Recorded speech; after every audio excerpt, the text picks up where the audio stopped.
shuken hapurte kumma phakuri khasi nang te shadu shate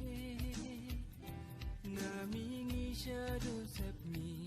amdan shuken hapurte kumma phakuri khasi Kiksha kiwa kitway baju sumki puri play O bali washngam na kilom shaki paham Kiksha kiwa kitway baju sumki puri play Jis lo jing la loy baro sawayam kitoy Baro sawayam kitoy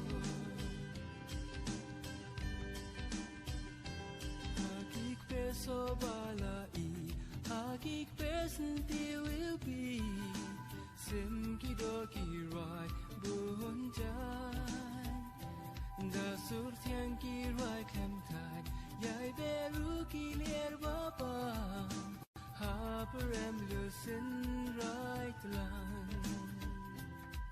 Kik shaki wa ki tway Baju sum ki puri play Paliu bachngam na kilom shaki paham Kik shaki wa ki tway baju sum ki puri play Jis lo jing la loy paro sa